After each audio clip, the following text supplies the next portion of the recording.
Amina Diop était une femme noire de 35 ans née et élevée à Marseille, en France. Fille d'immigrés sénégalais, elle a grandi dans un environnement de beaucoup d'amour, mais aussi de nombreuses difficultés. Ses parents, travailleurs dévoués, l'ont toujours encouragée à étudier et à être indépendante, même au milieu d'un monde qui l'excluait souvent en raison de sa couleur et de son origine. Les préjugés auxquels elle a été confrontée à l'école, à l'université et au travail ont fait d'elle une femme résiliente, mais également marquée par de profondes cicatrices émotionnelles. Amina était directrice dans une société de marketing, un poste qu'elle avait travaillé dur pour obtenir. Intelligente, organisée et toujours prête à relever des défis, elle avait une solide éthique de travail. Pourtant, tout au long de sa vie professionnelle, il a été confronté à plusieurs situations de racisme et de discrimination. Lors de nombreuses réunions, j'ai remarqué des regards méprisants et des commentaires préjugés chuchotés par des collègues. Elle est ici seulement à cause des quotas, a-t-elle entendu quelqu'un dire un jour, une phrase qui résonnait sans cesse dans son esprit. En dehors du travail, Amina était une femme réservée. Je n'avais pas beaucoup d'amis, mais je gardais un petit cercle de personnes de confiance. C'est sa meilleure amie, Camille, qui l'a aidée à maintenir son équilibre émotionnel dans les moments difficiles. « Tu es forte, Amina », disait souvent Camille. « Ne vous laissez pas abattre par ces idiots. » Malgré cela, Amina sentait que le monde qui l'entourait était toujours prêt à l'ignorer, à réduire sa valeur à sa seule apparence. La relation avec sa famille était très importante pour Amina. Ses parents lui ont toujours apporté un soutien émotionnel et un foyer aimant, mais depuis leur retour au Sénégal, Amina se sent encore plus seule. Elle leur rendait visite une fois par an, mais la distance lui faisait ressentir une déconnexion. Sa mère, Fanta, disait toujours « Ma fille, tu as une mission dans ce monde. Ne laisse pas les gens te faire oublier qui tu es. » Ces mots la réconfortaient toujours, mais ils lui donnaient aussi le sentiment qu'il manquait quelque chose dans sa vie. Cependant, la pression exercée par la lutte contre le racisme et les préjugés constants commençait à avoir de lourdes conséquences. Amina souffrait d'anxiété et de crises de panique, surtout lorsqu'elle se retrouvait confrontée à des situations humiliantes. Le sentiment d'inadéquation, d'être toujours « l'autre » dans les environnements sociaux et professionnels, érode sa confiance en elle. Pourtant, elle résistait, essayant de cacher sa douleur à tout le monde autour d'elle. « Je dois être fort », ai-je toujours pensé. Mais la vérité est qu'Amina était épuisée. Le poids d'être constamment jugée sur sa couleur de peau et ses origines l'a amenée à s'interroger sur sa place dans le monde. Elle rêvait d'une vie où elle pourrait simplement être qui elle était, sans être confrontée à des regards méprisants. Pourtant, la réalité était cruelle. Les préjugés auxquels elle était confrontée au quotidien étaient comme une ombre qui la suivait, drainant son énergie vitale. Un jour, Amina a décidé qu'elle devait s'offrir un cadeau. Après des mois de travail intense, elle a décidé de se rendre dans un magasin de vêtements de luxe pour s'acheter quelque chose de beau. Elle s'autorisait rarement du luxe, mais ce jour-là, elle voulait quelque chose de différent. « Je le mérite », se dit-elle. Cependant, ce qui était censé être un moment de joie allait bientôt se transformer en un cauchemar qui allait changer sa vie à jamais. Amina entre dans le magasin de vêtements du centre de Marseille, un peu mal à l'aise. Ce n'était pas le genre d'endroit où elle faisait habituellement du shopping, mais elle voulait s'offrir quelque chose de spécial. En marchant entre les cintres et les vitrines, elle sentit les regards des vendeuses se poser sur elle. C'étaient des regards qu'il connaissait bien, le mépris, le jugement. Il la regardait comme si sa place n'était pas là. « Bon après-midi, puis-je vous aider ?» dit l'un d'eux, sur un ton visiblement condescendant. « Je regarde juste, merci », répondit Amina en essayant de rester calme. Elle fit semblant d'ignorer les regards, mais elle sentait l'inconfort monter. Les autres clients, pour la plupart des femmes blanches bien habillées, l'observaient également avec curiosité, comme si elle était une intruse. Amina essayait de se concentrer sur ses vêtements, mais son esprit commençait déjà à être envahi par l'anxiété. Elle sentit sa poitrine se serrer, mais elle insista pour continuer. La situation a empiré lorsqu'Amina a acheté une robe coûteuse à essayer. Une des vendeuses s'est approchée, et sur un ton mêlant mépris et arrogance, elle a dit « Es-tu sûr de vouloir essayer ça ? C'est une pièce très chère. » Amina se figea. C'était le même sentiment qu'elle avait quand elle était enfant et il la traitait des « exotiques » ou faisait des blagues sur ses cheveux. Un sentiment de honte et d'inadéquation l'envahit. « Oui, je veux l'essayer », répondit-il à voix basse. La vendeuse l'a conduite à la cabine d'essayage, mais Amina ne se sentait plus à l'aise. Lorsqu'il entra dans le petit espace et se regarda dans le miroir, il vit l'expression fatiguée sur son propre visage. Les larmes commencèrent à couler et elle essaya de se contrôler. Elle était habituée à ces situations, mais ce jour-là, pour une raison quelconque, la douleur lui semblait plus forte. Pourquoi toujours moi, pensa-t-il en sentant la robe glisser dans ses mains. Le poids de l'humiliation et du mépris l'étouffait. Lorsqu'il quitta le vestiaire, la vendeuse l'attendait. « Ça ne te allait pas bien, dit-elle, sans même dissimuler son ton malveillant. » Amina, incapable de répondre, vient de rendre la robe. Elle sentait son cœur s'emballer, l'air semblait lui manquer. « C'est juste une robe, pensa-t-il en essayant de se calmer, mais les larmes commençaient déjà à couler. Elle sentait que tous les yeux de ce magasin étaient rivés sur elle et que tout le monde partageait le même jugement. C'est alors qu'elle entendit le rire sourd d'une autre cliente, une femme blonde, qui commentait à son amie, « Ils essaient toujours de se fondre dans la masse, mais ce n'est pas leur place. » La sentence tomba sur Amina comme une lame. Elle essaya de prendre une profonde inspiration, mais sa tête commença à tourner et le sol semblait s'éloigner de ses pieds. « Je n'ai pas ma place ici, se répétait-elle, se sentant de plus en plus étouffée. Le sentiment de honte et de désespoir l'enveloppa complètement. Incapable de supporter la situation, Amina s'est effondrée sur le sol du magasin. Sa respiration devint irrégulière et elle sentit son corps trembler. Les rires et les murmures autour d'elle l'entouraient comme un écho cruel. Les lumières du magasin ont commencé à se déformer et tout autour de lui est devenu flou.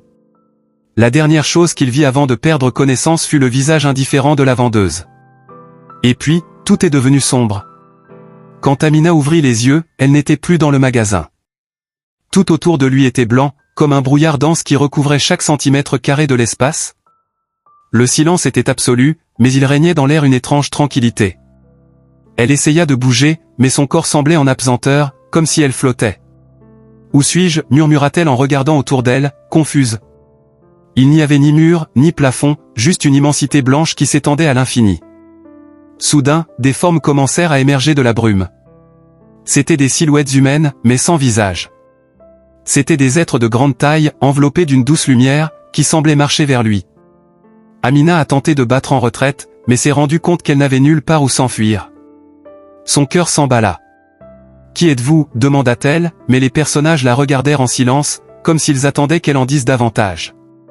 Le sentiment de paix que je ressentais auparavant a commencé à se transformer en angoisse.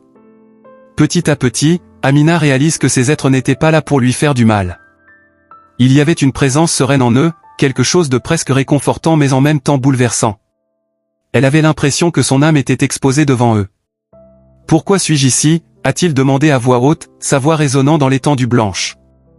Un des êtres s'est approché, et sans en utilisant des mots, elle a senti un message clair dans son esprit, « Tu as encore beaucoup à comprendre. » Soudain, des éclairs de sa vie commencèrent à défiler devant ses yeux. C'était comme si les êtres avaient ouvert une porte sur leur passé. Elle se voyait comme une enfant, ridiculisée à l'école par ses camarades. Elle a vu les moments où elle se sentait inférieure au travail, les commentaires méchants, les portes fermées à cause de sa couleur de peau. Chaque souvenir était un coup porté à son âme et la douleur grandissait en elle. « Je n'en peux plus » a-t-il crié, les larmes coulant sur son visage. Les êtres continuaient de la surveiller, et la douleur d'Amina semblait sans fin. Elle sentait son corps trembler à chaque souvenir douloureux qui refait surface. « Pourquoi toujours moi » cria-t-elle, mais les êtres restèrent silencieux. Ils n'étaient pas là pour lui répondre, mais pour lui faire affronter ce qu'il y avait en elle. Amina ne savait plus comment réagir. Elle s'agenouilla sur le sol blanc, se couvrant le visage de ses mains. La douleur était insupportable, comme si toutes les années de souffrance étaient concentrées en cet instant. « Je n'appartiens pas à ce monde » murmura-t-elle, se sentant petite et insignifiante devant les personnages silencieux. Sa voix était un murmure faible, rempli de désespoir. Mais ensuite, l'un des êtres parla finalement, non pas avec des mots, mais avec une communication télépathique qui envahit son esprit. « Oui, tu es à ta place. Ta mission n'est pas encore terminée. » Amina leva les yeux, fixant la silhouette éclatante. Le message était clair, il y avait quelque chose de plus pour elle, quelque chose qui n'était pas encore achevé. Les personnages commencèrent à s'éloigner et Amina sentit la pression sur sa poitrine s'atténuer. La douleur qui l'avait écrasée semblait désormais plus lointaine, même si elle était toujours là, comme une cicatrice. Elle ne savait pas exactement ce que ces êtres voulaient dire, mais d'une manière ou d'une autre, elle sentait qu'ils avaient raison. « Tu dois revenir » fut le dernier message qu'il entendit avant que tout ne commence à disparaître. Le blanc autour d'elle fut lentement remplacé par des ombres et des lumières lointaines, et Amina savait qu'elle était rappelée. Amina a recommencé à sentir son corps, comme si elle était tirée d'un rêve profond et inquiétant. Son esprit était flou, mais le poids écrasant de l'expérience précédente semblait plus lointain, comme un souvenir enfermé au plus profond de son subconscient. le blanc qui l'entourait fut peu à peu remplacé par des formes et des couleurs. Elle pouvait entendre des voix, faibles au début, mais devenant plus claires. « Elle revient », dit quelqu'un d'un ton soulagé. La lumière blanche et froide du magasin recommença à apparaître dans sa vision. Amina était allongée sur le sol, les jambes pliées et respirant fort. Une petite foule s'était formée autour de lui, certains observant avec curiosité, d'autres avec indifférence. L'un des vendeurs, celui-là même qui l'avait traité avec mépris, parlait maintenant nerveusement à l'un des agents de sécurité. « Elle vient de s'évanouir », a déclaré la vendeuse, sans le moindre signe de remords. Amina cligna lentement des yeux, essayant de concentrer sa vision. L'environnement autour de lui semblait lointain, presque irréel. Tout ce qui s'était passé pendant l'évanouissement ou était-ce quelque chose de plus résonnait encore dans son esprit. Les êtres, les voix qui l'ont affronté et surtout le message qu'ils lui ont laissé, sa mission n'est pas encore terminée. Ces mots résonnaient dans sa tête, la remplissant de questions et d'un nouveau sentiment. En quoi consistait exactement cette mission ? Est-ce que ça va ? Demanda une femme à côté de lui, avec un visage inquiet. Amina essaya de répondre, mais sa voix ne sortait toujours pas. Au lieu de cela, il hocha lentement la tête. Mon corps était lourd, comme si chaque mouvement exigeait un effort monumental. Le sentiment d'être ramené dans le monde physique lui était encore étranger. Oui, je pense que oui, parvint-il à marmonner après quelques secondes. Mais au fond d'elle, elle savait que quelque chose en elle avait changé pour toujours. Lorsqu'elle réussit enfin à se relever, avec l'aide d'un autre client, Amina aperçut le visage de la vendeuse qui l'avait humiliée plus tôt. La femme avait l'air mal à l'aise, mais ne s'est pas excusée, elle l'a simplement regardée comme si elle voulait qu'elle quitte le magasin rapidement. Avant, Amina aurait ressenti de la colère, de la douleur et de la honte. Mais maintenant, ses émotions semblaient lointaines. Il y avait quelque chose de plus grand qui se passait en elle, quelque chose qui faisait que l'opinion de cette vendeuse semblait hors de propos. D'un pas lent mais déterminé, Amina quitta le magasin. L'air frais de Marseille la frappa de plein fouet, et elle inspira profondément, avec l'impression de renaître. Chaque respiration lui rappelait qu'elle était toujours en vie. Et même si elle ne comprenait pas complètement ce qui s'était passé lors de son expérience de mort imminente, elle savait que cette expérience était là pour lui montrer quelque chose. Que voulait-il dire, se demandait Amina en se souvenant des êtres qu'elle avait rencontrés. La mission dont il parlait, le message clair qu'elle avait reçu, tout cela ressemblait désormais à une énigme qu'elle devait résoudre. En se promenant dans les rues de Marseille, Amina a ressenti une légèreté inhabituelle. Quelque chose s'était libéré en elle. Les blessures des préjugés, les humiliations et les douleurs de son passé étaient toujours là, mais elle semblait désormais plus petite, moins puissante. Elle ne se contentait plus de survivre. Pour la première fois depuis longtemps, j'avais l'impression d'avoir un but, quelque chose à poursuivre au-delà de ce que je savais déjà. Elle était ici pour une raison et elle était prête à découvrir de quoi il s'agissait. Dans les semaines qui ont suivi l'épisode au magasin, Amina a commencé à réfléchir profondément à ce qui s'était passé. L'expérience qu'il avait vécue lors de l'expérience de mort imminente ne ressemblait pas à une simple rêverie provoquée par un évanouissement. Elle savait qu'il y avait quelque chose de plus. Les êtres qui l'ont confrontée, la douleur qu'elle a ressentie en revisitant son passé, et surtout, le message qui lui a été délivré, tout cela était lié d'une manière qu'elle ne parvenait toujours pas à comprendre pleinement. Amina commença à avoir des rêves récurrents sur les êtres qu'elle rencontrait. Dans les rêves, ils ne parlaient pas, ils la regardaient juste de loin, comme s'ils attendaient qu'elle agisse. Ces visions la dérangeaient, mais elles la fascinaient aussi. Chaque rêve semblait renforcer le message que quelque chose de grand l'attendait, quelque chose qui dépassait sa vie quotidienne. Je dois découvrir ce que cela signifie, pensais-je chaque fois que je me réveillais le matin avec le sentiment que quelque chose m'attirait. En plus de ses rêves, Amina a remarqué que sa vision de la vie commençait à changer. Les choses qui l'avaient profondément affectée auparavant, comme les regards méprisants ou les commentaires racistes, semblaient désormais moins importantes. Elle se sentait toujours blessée, mais sa réaction était différente. « Je ne peux plus me laisser abattre », murmura-t-elle après un commentaire préjugé au travail. Au lieu de se recroqueviller de douleur, elle sentit une nouvelle force émerger d'elle, comme si elle avait une plus grande mission à accomplir, quelque chose qui transcendait les petites cruautés du monde. Un jour, alors qu'elle se promenait dans un parc près de chez elle, Amina a croisé une vieille amie, Camille. Ils se sont assis sur un banc et ont commencé à discuter, et pour la première fois, Amina a parlé de son expérience en magasin et de l'expérience de mort imminente qu'elle a vécue. Camille, toujours rationnelle et pratique, resta longtemps silencieuse après avoir entendu le rapport. « C'est très profond, Amina, dit-il finalement. Vous avez toujours eu cette force en vous, mais c'est peut-être le moment de vraiment l'utiliser. Les paroles de Camille résonnaient en Amina. Peut-être qu'elle avait raison. La mission mentionnée par les êtres, le sentiment qu'elle avait un but plus grand, tout commençait à avoir un sens. Amina a compris qu'elle ne pouvait plus être simplement spectatrice de sa propre vie. Elle avait besoin d'agir, d'utiliser ses expériences, sa douleur et sa force pour quelque chose qui la dépassait. Ce que cela signifiait exactement restait un mystère, mais elle était déterminée à le découvrir. Petit à petit, Amina a commencé à accepter sa nouvelle réalité. Son expérience de mort imminente n'avait pas seulement été un événement traumatisant, c'était une vocation. Un appel pour qu'elle cesse de se cacher derrière les blessures du passé et commence à utiliser ses expériences pour quelque chose de plus grand. Le sens de la mission, qui semblait auparavant vague et intangible, commençait désormais à prendre forme. Elle savait qu'elle devait trouver un but, quelque chose qui donnerait un sens à sa vie et aiderait les autres à faire face à la même douleur qu'elle avait affrontée. Durant cette phase d'acceptation, Amina a commencé à renouer avec sa culture et ses racines. Elle visite plus fréquemment les marchés africains de Marseille, interagit avec la communauté immigrée sénégalaise et s'implique dans des projets sociaux destinés aux femmes noires confrontées aux préjugés au travail. De plus en plus, elle sentait qu'elle était sur la bonne voie, et que sa mission de celle dont parlaient les êtres commençait à se révéler. L'un des moments les plus profonds du processus de transformation d'Amina s'est produit lorsqu'elle a décidé de visiter la maison où elle a grandi, à la périphérie de Marseille. Elle n'y était pas allée depuis des années, depuis le retour de ses parents au Sénégal. La maison était vide, mais elle contenait tellement de souvenirs qu'en franchissant le portail, Amina ressentit une vague de nostalgie et de douleur. « C'est ici que tout a commencé », murmura-t-il en traversant la cour, se souvenant de son enfance. En entrant dans la maison, chaque pièce semblait prisonnière du temps. La pièce où elle jouait avec ses frères, la pièce où elle passait des heures à lire des livres d'histoire africaine que sa mère avait apportés. Mais c'est dans la cuisine, où sa mère préparait des plats sénégalais, qu'Amina a été envahie par une vague de souvenirs douloureux. Elle se souvient des conversations difficiles qu'elle a eues avec sa mère sur le racisme, sur le fait qu'elle devrait être plus forte que les autres. À ce moment-là, Amina sentit la présence des êtres qu'elle avait rencontrés dans son expérience de mort imminente. « Tu as toujours su qu'il y avait quelque chose de plus », résonnait la voix de sa mère dans sa mémoire. Et c'était vrai. Amina a toujours pensé que ses souffrances et ses difficultés avaient un but plus grand, même si elle ne savait pas quoi.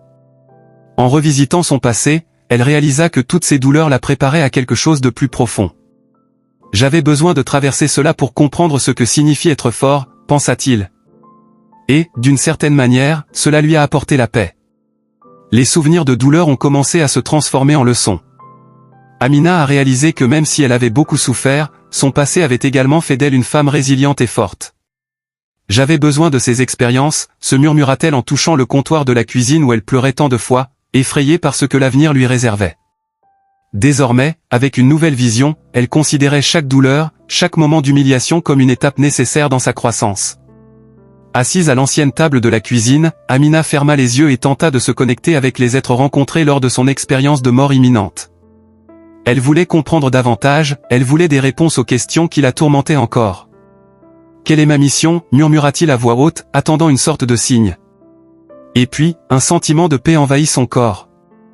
Elle savait, à ce moment-là, que sa mission n'était pas quelque chose de complexe. C'était simple, aider les autres à comprendre et à surmonter leurs propres douleurs. C'est dans cet esprit qu'Amina se leva et regarda à nouveau autour de la maison.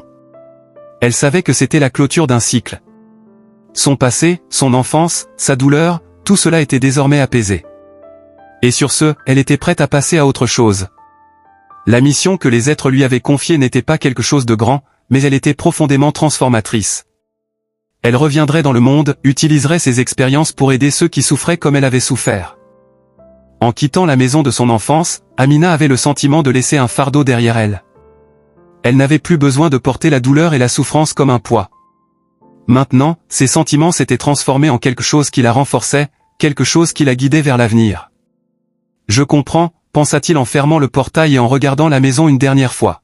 « Ma mission est d'aider, ma mission est de guérir. » Après avoir visité la maison où elle a grandi, Amina a senti que sa vie était sur le point de changer. La mission que les êtres lui ont confiée lors de son expérience de mort imminente commençait à prendre sens. Elle a compris qu'il ne s'agissait pas seulement de surmonter sa propre douleur, mais aussi d'aider les autres à faire de même. Cela l'a amenée à atteindre un nouvel objectif, créer un espace de soutien pour les femmes noires qui, comme elle, sont confrontées au racisme et à l'exclusion dans leur vie quotidienne. Amina a commencé à planifier. Forte de ses compétences en organisation et en marketing, elle décide de créer à Marseille un groupe de soutien destiné aux femmes noires qui, comme elle, subissent les conséquences psychologiques et sociales des préjugés. Le projet grandit rapidement dans son esprit. Ce ne serait pas seulement un espace d'écoute, mais aussi d'autonomisation, où les femmes pourraient se connecter et s'entraider à panser leurs blessures. Nous ne sommes pas seuls, a déclaré à haute voix Amina en écrivant les premières idées de son projet. Elle se souvient des nuits où elle pleurait seule dans son appartement, des humiliations auxquelles elle était confrontée au travail, dans la rue, et plus récemment, dans le magasin de vêtements. Combien d'entre nous vivent cela chaque jour, ai-je pensé, ressentant l'urgence de créer un espace où ces histoires pourraient être entendues et transformées en force. La première étape d'Amina a été d'organiser une petite réunion. Elle a utilisé ses réseaux sociaux pour entrer en contact avec d'autres femmes susceptibles d'être intéressées. Au début, je ne savais pas à quoi m'attendre. Tes expériences de mort imminente que personne ne s'est présenté, que votre idée n'a pas suffi à faire la différence. Mais, à sa grande surprise, lors de la première réunion, plus de 20 femmes se sont présentées. Ils venaient de différents quartiers de Marseille, avec des histoires différentes, mais portant tout le poids des préjugés auxquels ils étaient confrontés au quotidien. Au cours de la réunion, Amina a partagé sa propre expérience. Elle a parlé des défis auxquels elle a été confrontée en tant que femme noire en France et de son expérience de mort imminente qui lui a fait voir la vie d'une nouvelle manière. « Je crois que nous avons tous une mission », a-t-elle déclaré d'une voix ferme. Et une partie de cette mission est de s'entraider pour surmonter notre douleur, pour devenir plus forts. Les femmes, auparavant timides, ont commencé à s'ouvrir. Des histoires de douleur, de discrimination et de solitude ont rempli la salle. Amina réalisa qu'elle avait touché quelque chose de profond.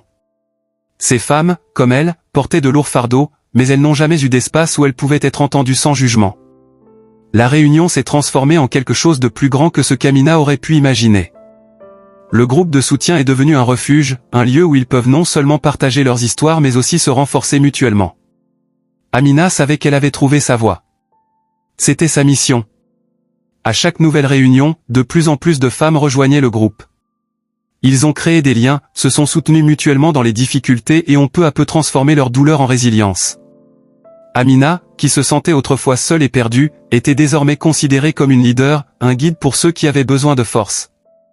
Et pour la première fois depuis de nombreuses années, Amina avait l'impression de faire enfin quelque chose qui comptait vraiment. Elle ne se contentait plus de survivre. Elle vivait avec un but. Grâce au succès du groupe de soutien, Amina a commencé à être invitée à prendre la parole lors d'événements locaux sur le racisme auquel les femmes noires sont confrontées en France. Elle a parlé avec éloquence et émotion, partageant ses expériences et le message qu'elle portait depuis son expérience de mort imminente. Nous ne sommes pas ici par hasard. Nous avons une mission dans ce monde, et une partie de celle-ci consiste à transformer notre douleur en force, a-t-elle déclaré avec conviction, observant la réaction du public qui écoutait attentivement. Cependant, même avec son nouvel objectif, la vie d'Amina n'a pas été sans défi.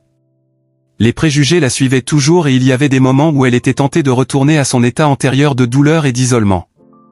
Un jour, lors d'un de ces événements, un homme dans le public a fait un commentaire sarcastique, « Vous essayez toujours de créer un drame pour attirer l'attention. » Ce commentaire la frappa durement, lui faisant ressurgir de vieilles blessures. L'espace d'un bref instant, Amina sentit le poids de sa douleur refaire surface. Mais quelque chose en elle avait changé. L'expérience de mort imminente et les rencontres avec ces personnages brillants lui avaient donné une nouvelle perspective. Amina ne s'est pas laissée abattre par ce commentaire. Au lieu de cela, il a répondu calmement, « Nous ne sommes pas ici pour attirer l'attention. Nous sommes ici pour changer le récit, pour montrer que notre douleur est réelle et que nous sommes plus forts que les mots qui tentent de nous réduire. » La réponse a suscité les applaudissements du public et Amina a senti la force en elle se renouveler. Cette nouvelle confiance l'a aidée à affronter des situations qui l'auraient auparavant paralysée. Les préjugés existaient toujours et Amina savait que ce serait un combat permanent. Mais elle disposait désormais d'une communauté, d'un réseau de soutien qui la renforçait. De plus, il y avait quelque chose de plus grand qui la guidait, sa mission. Chaque fois qu'elle était confrontée à un nouveau défi, elle se souvenait des paroles des êtres rencontrés lors de son expérience de mort imminente, « Vous avez encore beaucoup à faire. » Cela lui a permis de tenir le coup, même dans les moments les plus difficiles. L'impact de son travail a commencé à croître. D'autres villes de France ont commencé à faire appel à Amina pour l'aider à créer des groupes similaires. Elle a voyagé pour partager son expérience et aider d'autres femmes à retrouver la même force qu'elle. De plus en plus, Amina se sentait connectée à son objectif et sentait qu'elle remplissait la mission que les êtres lui avaient confiée lors de son expérience de mort imminente. Malgré son succès, Amina n'a jamais oublié d'où elle venait. Il continue de vivre à Marseille, proche du quartier où il a grandi, et met toujours un point d'honneur à rendre visite à sa communauté. Elle savait que même si elle occupait désormais un rôle de leadership, elle n'était encore qu'une femme qui apprenait constamment. Et cette humilité la maintenait proche des femmes qui la voyaient comme un exemple. « J'ai encore beaucoup à apprendre », a-t-elle déclaré, mais je sais qu'ensemble, nous pouvons être invincibles. Chaque pas qu'il faisait dans son nouveau voyage était la preuve que son expérience de mort imminente n'avait pas été un simple rêve ou une hallucination. Le message qu'il recevait des êtres se manifestait dans chaque action, chez chaque personne qu'il touchait. Amina savait que sa mission ne se terminerait pas de sitôt, mais elle était prête à relever n'importe quel défi. L'important était que maintenant elle savait qu'elle n'était pas seule. Et cela a fait toute la différence. Un matin, alors qu'elle faisait sa routine sportive au parc Borély à Marseille, Amina tombe sur une scène familière. Une jeune femme noire était maltraitée par un groupe de vendeurs dans un magasin de vêtements voisin.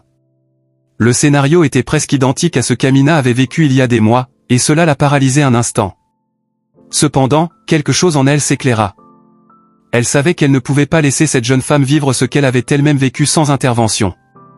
Amina s'est approchée calmement, et sans faire de bruit, a demandé à la jeune femme de sortir du magasin avec elle. Les vendeuses la regardaient avec mépris, mais Amina restait imperturbable. « Tu n'es pas obligée de vivre ça », a-t-elle dit à la jeune femme alors qu'ils sortaient.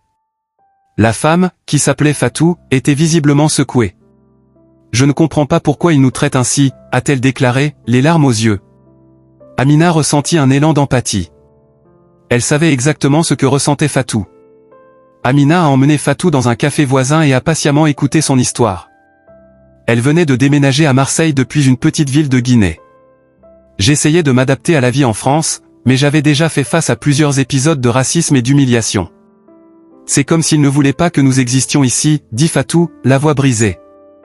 Amina a reconnu chez cette jeune femme la même douleur et le même désespoir qu'elle avait elle-même ressenti. Je sais exactement ce que tu vis, dit Amina d'un ton ferme et chaleureux. Mais je vais te dire quelque chose qui a changé ma vie, tu n'es pas seul. Ne les laisse pas te faire croire que tu n'as pas ta place ici. C'est vrai. Et tu es plus fort que tu ne le penses. La jeune Fatou regardait Amina avec un mélange de soulagement et de curiosité. Comment peux-tu être si fort, a-t-il demandé.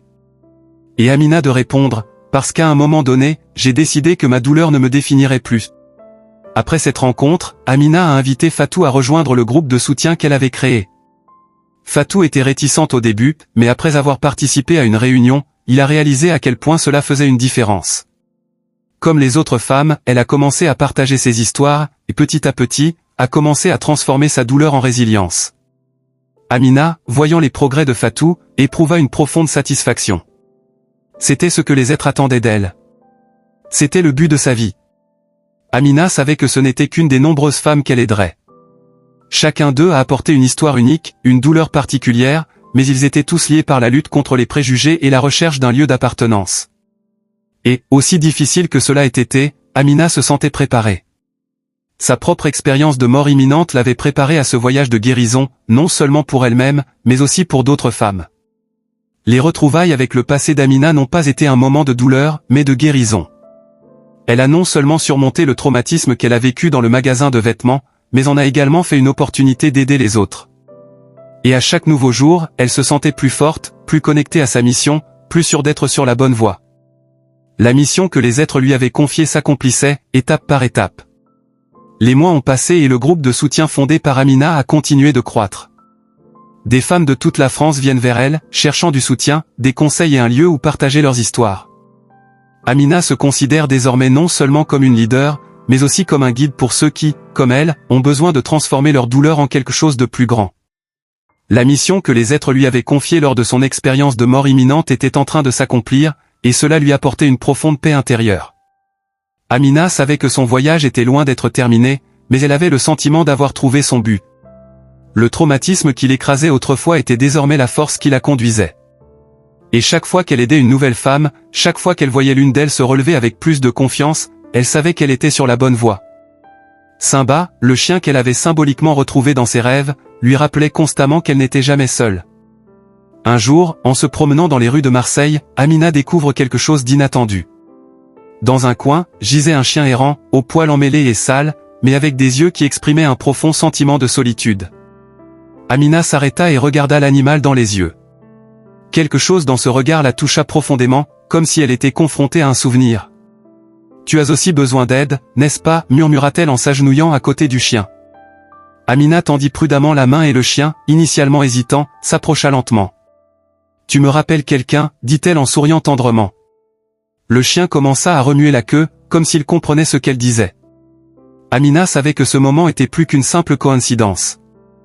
La présence du chien errant lui a rappelé que, tout comme elle avait été accueillie par l'amour et le soutien des autres, elle avait aussi la capacité d'accueillir et de soigner. Ayant décidé, Amina a ramené le chien à la maison. Après une douche et un repas, il a commencé à montrer une énergie qui était auparavant cachée sous la saleté et la fatigue des rues. Amina, en le regardant, ressentit une connexion instantanée. « Je t'appellerai Chance », dit-il en souriant. Le hasard symbolisait le nouveau départ, la seconde chance qu'elle s'était donnée et qui s'étendait désormais au chien. Tout comme elle avait donné une nouvelle chance aux femmes qu'elle aidait, Amina sentait qu'adopter Chance faisait partie de son processus de guérison et de renouveau. Le chien, comme les personnes qui croisaient son chemin, était perdu, mais il avait désormais trouvé un foyer. Et avec cela, Amina a senti sa mission s'élargir encore plus. Il ne s'agissait pas seulement d'aider d'autres femmes, mais d'aider tous les êtres qui, d'une manière ou d'une autre, avaient besoin d'une nouvelle chance dans la vie. Amina, avec Chance à ses côtés, a continué son voyage. Elle savait que la vie lui apporterait encore des défis et que sa mission était encore loin d'être terminée.